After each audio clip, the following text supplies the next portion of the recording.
दोस्तों, आज की कहानी बहुत ही सूचनात्मक होने वाली है, इसीलिए आप सभी से निवेदन है कि आप इस वीडियो को अंत तक जरूर देखें।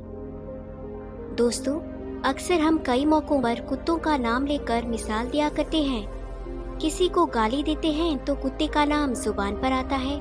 गाली हम आदमी को देते हैं पर नाम कुत्ते का बदनाम होता है। क्या कुत्ता इतना गया गुजरा जीव है? हमने उसे कभी खिलाने पिलाने के बारे में तो नहीं सोचा, चाहे कितने ही दिनों से वह भूखा प्यासा हमारे द्वार पर पड़ा हो। लेकिन हमें कभी भी उसका नाम इस्तेमाल करने में लज्जा नहीं आई। दोस्तों, आज की कहानी इसी विषय पर आधारित है। एक गांव में सूरज नाम का एक लड़का रहता था। बहुत ही ज्यादा परेशान रहता था। वह हर दिन यही सोचता रहता था कि उसने अपने पिछले जन्म में ऐसे कौन से पाप किए थे जो उसे इस जन्म में भुगतने पड़ रहे हैं। फिर एक दिन उसे सुनने को मिला कि एक बहुत बड़े महात्मा गांव से थोड़ी दूर एक आश्रम में रहते हैं जो सबकी समस्या सुलझाते हैं। अगले ही दिन सूरज उस महात्मा से मिलने के लिए निकल गया। वहां पहुंचकर सूरज ने देखा कि महात्मा अपने आश्रम में ही कुछ लोगों को उपदेश दे रहे थे। तभी सूरज ने महात्मा को प्रणाम किया और कहा, गुरुदेव, मेरे मन में एक प्रश्न उठ रहा है। महात्मा ने कहा, भंते, निसंकोच होकर पूछो, आपके मन में वह कौन सा प्रश्न उठ रहा है? तब सूरज ने कहा, गुरुदेव, मैं यह जानना चाहता हूँ कि कुत्ते को एक टुकड़ा रोटी खिलाने से मनुष्य को कौन सा फल मिलता है। तभी महात्मा ने बताया, अगर मनुष्य कुत्ते को रोटी खिलाने के 8 फायदे जान जाएगा तो कभी दुखी नहीं होगा। भंते, कुत्ते को एक टुकड़ा रोटी खिलाने से मनुष्य को 8 फायदे होते हैं तथा जो भी मनुष्य इन 8 फायदों के बारे में जान जाता है उसका जीवन धन्य हो जाता है और उसको जीवन में कभी भी दुखों का सामना नहीं करना पड़ता है। जो भी मनुष्य पृथ्वी लोक पर कुत्ते को एक टुकड़ा रोटी खिलाता है उसे 8 फायदे होते हैं और वह जीवन भर सुखी रहता है और उसे मृत्यु के बाद भी मोक्ष की प्राप्ति होती है। महात्मा ने कहा, भंते, तुम्हें एक कहानी सुनाता हूँ, इसे ध्यान से सुनना, फिर तुम्हें सब कुछ समझ में आ जाएगा। एक समय की बात है, एक काले रंग का कुत्ता था। वह बहुत ही लाचार था और भूखा प्यासा था। वह गांव में सभी के घर जाता था, परंतु उसे कोई भी व्यक्ति रोटी का एक टुकड़ा भी नहीं देता था। वह भूख के मारे इधर उधर घूमता रहता। एक दिन वह गांव के बाहर नदी के किनारे एक ऋषि के आश्रम पर पहुंच गया और ऋषि से कहने लगा, हे मुनिवर, मुझे लगता है आप बहुत ही विद्वान तथा ज्ञानी हैं, इसीलिए मैं भूखा प्यासा आपके पास आया हूँ। कृपा करके आप मुझे एक टुकड़ा रोटी का दे दीजिए जिसे मैं खाकर अपनी भूख को शांत कर लूं। तभी वह ऋषि कहते हैं, क्या तुम्हें गांव में एक टुकड़ा रोटी का किसी ने नहीं दिया जिसे तुम खाकर अपनी भूख मिटा सको? वह कुत्ता ऋषि से कहता है, हे मुनिवर, आपको क्या बताऊं? आप मेरी बातों पर विश्वास नहीं करोगे तो बताओ, तुम्हारी बातों पर मैं विश्वास अवश्य करूंगा। मुझे तुम बहुत ही लाचार दिखाई पड़ते हो। तभी वह कुत्ता कहता है, ठीक है मुनिवर, मैं आपको अपनी आप बीती बताता हूँ। कुत्ता ऋषि से कहता है, हे मुनिवर, दुनिया के लोगों, हम पर रहम करो। हमारा कोई घर नहीं होता, हमारा कोई आसरा नहीं होता, कमाकर खाना हमें नहीं आता, हमें वस्त्र पहनने का ज्ञान भी नहीं है, इसीलिए सर्दी, गर्मी और बरसात में हम ऐसे ही घूमते रहते हैं। हमें पढ़ना लिखना भी नहीं आता। मुनिवर, आपकी तरह हमें अनुशासन नहीं आता, हमें आपकी तरह बोलना नहीं आता।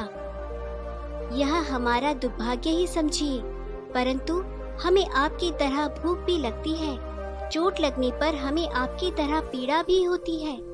हमें आपकी तरह रोना भी आता है। बस इन्हीं 3 कामों में हम आपकी बराबरी करते हैं, इसीलिए हम पर दया दिखाइए, हमें और कष्ट मत दीजिए। ईश्वर ने तो हमें वैसे भी कष्ट देकर ही भेजा है, ऊपर से आप लोग हमें परेशान करते हैं। हम आपकी तरह मनुष्य नहीं हैं, हम पराधीन जीव हैं। जब हमारा जन्म हुआ उस समय हमारे आंख कान बंद थे। हम कह नहीं सकते कि उस समय आपके जन्म पर जैसे नाच गाना होता है, बाजे बजते हैं, खुशी मनाई जाती है, हमारे जन्म पर भी यह सब हुआ होगा। हमारे जन्म पर भी किसी ने खुशी मनाई होगी। हम जिस बिछौना पर थे वह रुई नरम तो था, सर्दी बिल्कुल नहीं लगती थी। मैं अपने मन में सोच रहा था कि किसी बड़े घर में पैदा हुआ हूँ। लेकिन जब हमारी आंख खुली तो मैंने देखा कि हमारी माँ, जिसे आप लोग कुतिया बोलते हो, वह अपने 5 बच्चों को छाती से चिपकाकर एक राह के ढेर में पड़ी थी। हम 5 भाई थे, बाकी 4 भाई तो लाल और भूरे रंग के थे। मैं अकेला ही काले रंग का था। सबसे छोटा मैं ही था, इसीलिए कमजोर था। मेरी माँ हम लोगों के पास कम ही आती थी, क्योंकि उसे भी अपने भोजन की व्यवस्था करनी पड़ती थी।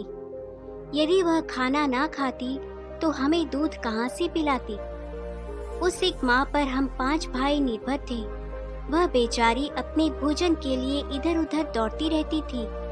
कभी भोजन मिल भी जाता था तो कभी नहीं मिलता था, लेकिन वह हमेशा हम 5 का बड़ा ख्याल रखती थी। आखिर वह हमारी माँ जो थी। वह रात रात भर जागकर गांव की रखवाली करती थी। किसी की मजाल नहीं थी कि कोई अनजाना आदमी बुरी नियत से गांव की तरफ झांक कर भी देखे। दूसरे गांव के कुत्ते भी हमारी माँ के डर से गांव में नहीं आते थे। गांव के किसी किसान के खेत में कोई जानवर खड़ी फसल खाने आते तो हमारी माँ उसे दौड़ाकर भगा देती थी।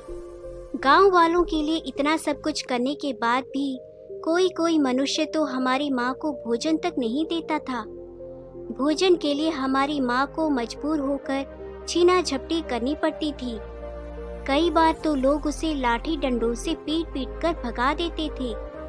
बेचारी उस दिन भूखी प्यासी रहकर पेट की आग से जलती रहती थी। वह कहता है, हे मुनिवर, आखिर भूख तो हमें आपकी तरह ही लगती है। ऊपर से उसे अपने 5 बच्चों की चिंता भी लगी रहती थी। आखिर माँ जो थी, भूख उसे चैन से बैठने नहीं देती थी और गांव वालों का भी उसे देखकर हृदय नहीं पसीजता था, तो बेबस होकर उन लोगों के घरों में चोरी से घूमने जाना पड़ता था और खाने की कोई चीज मिल जाती तो उसे खाकर अपने पेट की आग बुझा लेती थी। कई बार तो लोग उसे खाने की वस्तु ले जाते हुए देखते तो लाठी डंडे लेकर उसके पीछे पड़ जाते। कुछ निर्दयी लोग तो कई बार उसे घर के अंदर बंद करके पीटते थे, हमारी माँ का बुरा हाल कर देते थे। फिर वह कुत्ता ऋषि से कहता है, हे मुनिवर, हमारी माँ ने क्या बिगाड़ा था? उसने सिर्फ अपने पेट के लिए भोजन ही तो चुराया था। चोरी करने का हमें कोई शौक नहीं है, पर पापी पेट हमें यह सब करने के लिए मजबूर कर देता है। एक दिन की बात है, बड़ी जोरदार बरसात हो रही थी। ओले पड़े थे, ठंडी हवा चल रही थी। उस ठंड में ठिठुरकर हमारे 3 भाई मर गए। उस दिन हमारी माँ बहुत रोई थी, लेकिन कोई भी मनुष्य ने हमारी पीड़ा को नहीं समझा, क्योंकि उसके बच्चे थोड़े ही मरे थे। फिर वह कुत्ता कहता है, हे मुनिवर, अब हम सिर्फ 2 भाई रह गए थे। हमारी माँ हम दोनों की अच्छे से देखभाल करने लगी। फिर एक दिन उसी गांव में एक सेठ के घर पर दावत चल रही थी और अनेक प्रकार की मिठाइयाँ बन रही थी। सेठ जी के घर काफी मेहमान आए हुए थे। हमारी माँ कुछ खाने की तलाश में बार बार उधर जाती, लेकिन लोग उसे दुत्कार कर भगा देते थे। किसी को उस पर इतना भी तरस नहीं आया कि एक रोटी उस बेचारी को खाने को फेंक देते। एक रोटी से उनका क्या बिगड़ जाता? मेरी माँ बार बार जाती और वहीं खड़ी खड़ी देखती रहती थी। सेठ जी के आंगन में दावत खाने का सिलसिला चालू हुआ। भोजन परोसा जाने लगा। मेरी माँ भी वहीं जाकर पूंछ हिलाने लगी। खाना परोसने वाला आदमी जब किसी काम से भीतर गया तो मेरी माँ दबे पांव रोटी लेने को चल पड़ी। फिर दूसरे आदमी ने मेरी माँ को जाते हुए देख लिया तो चारों ओर से लोग चिल्ला चिल्ला कर उसकी तरफ भागे। मेरी माँ उनकी चीख सुनकर घबरा गई। 2-3 आदमी लाठी लेकर उसके पीछे बड़ी बेरहमी से दौड़े। मेरी माँ वहाँ से घबराकर भागने लगी, परंतु उसे वहाँ से निकलने का कोई रास्ता नहीं मिला, क्योंकि सामने से लोग लाठी डंडे लेकर आ रहे थे। तभी मेरी माँ वहाँ पर जो लोग भोजन कर रहे थे उनको लांघ कर निकल गई। आगे वह कुत्ता कहता है, हे मुनिवर, मेरी माँ अपने निकलने पर इतनी हैरान नहीं थी जितनी कि उन लोगों को देखकर हुई थी जो वहाँ पर दावत खा रहे थे। वह सब उठकर खड़े हो गए। उन्होंने भोजन करना छोड़ दिया और कहने लगे कि कुतिया के लांघ जाने के कारण भोजन भ्रष्ट हो गया है। सब एक दूसरे से विचार विमर्श कर रहे थे कि अब क्या किया जाए, खाना तो सब खराब हो गया है। फिर सेठ जी फूट फूट कर रोने लगे। कुछ लोग तो यह भी कह रहे थे कि भाई, कुतिया के लांघने से भोजन खराब कैसे हो गया? उसने खाने में या पतोले में मुंह थोड़ी डाला है, सिर्फ ऊपर से लांघ कर ही तो गई है। और कहने लगे, शहरों में तो लोग कुत्ते को पाल कर घर के अंदर सुलाते भी हैं और खिलाते भी हैं, तो इसमें कोई बुरी बात नहीं है। अगर कुतिया लांघ कर गई है तो भोजन खराब नहीं हुआ है। लेकिन उनमें से कुछ लोग बड़े घरों से ताल्लुक रखते थे, उन्होंने एक भी चलने नहीं दी। वे कह रहे थे कि भोजन तो भ्रष्ट हो गया है, यह हमारे खाने के लायक नहीं है। आखिरकार उन्हीं की बात मानी गई। अब तो वह सारा भोजन गरीबों में बांट दिया गया। उस दिन तो मेरी माँ को खूब पेट भर के खाना मिला था। ऐसा सुख उसने जीवन में कभी नहीं पाया था, लेकिन वह सुख उसके लिए बड़ी मुसीबत बन गया। वह भोजन करके वहाँ आराम से लेटी ही थी, उतने में वह सेठ डंडा लेकर वहाँ आ पहुँचा और उसे बुरी तरह से पीटने लगा। उसे वहाँ से भागने का भी कोई अवसर नहीं मिल पाया। डंडों की चोट से वह बुरी तरह से चिल्लाने लगी। माँ का विलाप सुनकर पत्थर भी पिघल जाता है, पर उस निर्दयी को उस पर जरा भी रहम नहीं आया। वह उसे कठोरता पूर्वक पीटता रहा। माँ का वह शोर पूरे गांव में सुनाई दे रहा था। तब कुछ लोग आए और उसे समझाते हुए बोले, सेठ जी, जाने भी दो, भूख में तो आदमी की भी बुद्धि भ्रष्ट हो जाती है। फिर यह तो एक पशु है, इसे अच्छे बुरे का क्या ज्ञान है? अब इसे मारकर आपको क्या मिलेगा? जो होना था सो हो गया। लोगों के समझाने के बाद उसने हमारी माँ को पीटना बंद किया। फिर बड़ी मुश्किल हालात में वह हमारे पास आई। माँ ने आकर सारी कहानी हम दोनों भाइयों को सुनाई। हमने सोचा कि कितना कष्ट भरा है हम कुत्तों का जीवन।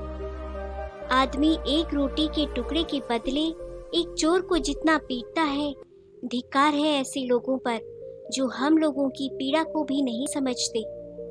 वह कुत्ता कहता है, हे मुनिवर, एक दिन की बात है, उसी गांव के बाहर एक ब्राह्मण आकर ठहरा हुआ था। उसने अपने भोजन के लिए एक जगह चूल्हा बनाया और उस पर दाल बनाने के लिए रख दी।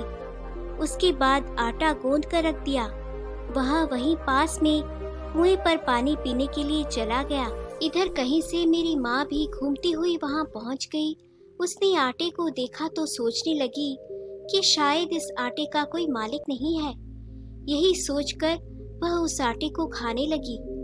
उधर उस ब्राह्मण ने कुएं के पास से देखा कि उसका आटा एक कुतिया खा रही है, तो वह बड़ा दुखी हुआ। वह बेचारा रोने लगा, क्योंकि वह भी 2 दिनों का भूखा और थका हुआ था। कुछ लोगों ने उसे कहा, अरे ब्राह्मण देवता, इस कुतिया ने तुम्हारा भी आटा बिगाड़ दिया। कल तो इसने सेठ जी की पूरी रसोई बिगाड़ कर रख दी थी। ब्राह्मण दुखी होता हुआ बोला, भाई मुझे क्या मालूम था, यह दुष्ट कुतिया मेरे आटे को खाने के लिए घात लगाए बैठी है। ब्राह्मण ने न आव देखा न ताव, लाठी लेकर उस कुतिया के ऊपर टूट पड़ा। माँ उस आटे को ठीक से खा भी नहीं पाई थी, पर उससे ज्यादा की उस पर लाठी बरस गई। महीनों तक मेरी माँ लड़खड़ाते हुए घूमती रही। तब उस दिन समझ में आया कि आदमी कितना खुदगर्ज है। हम उसका कोई भी कार्य करते हैं तो भी वह हमें नहीं समझता।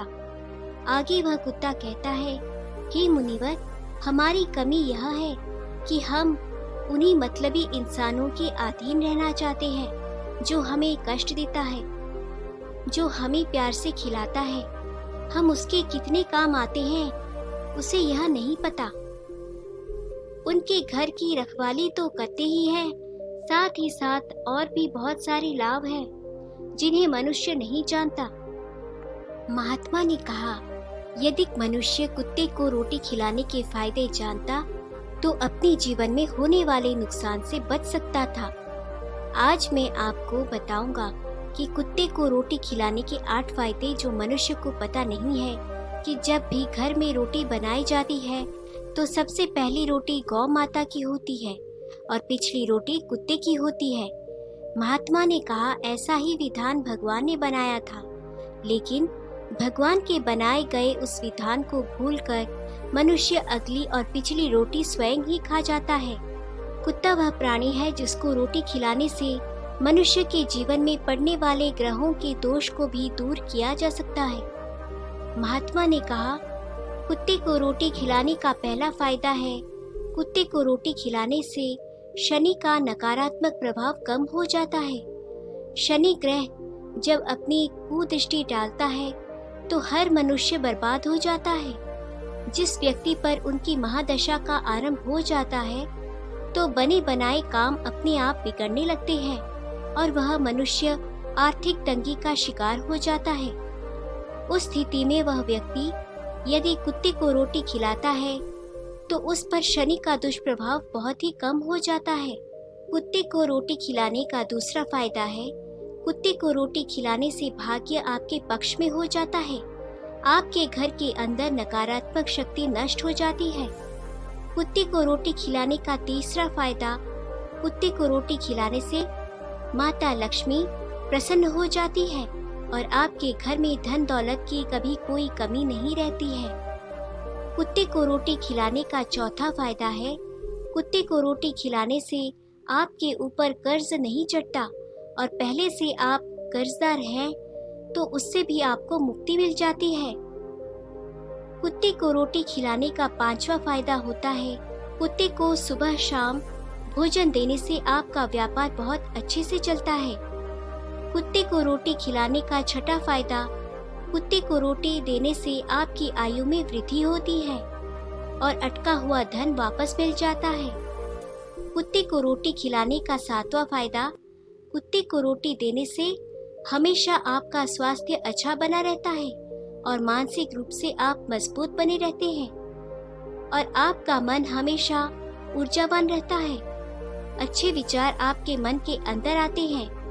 कुत्ते को रोटी खिलाने का आठवां फायदा, कुत्ते को रोटी खिलाने से भगवान प्रसन्न रहते हैं क्योंकि भगवान को समस्त जीवों की चिंता रहती है और जो समस्त जीवों पर दया खाता है भगवान भी उस मनुष्य से प्रसन्न रहते हैं।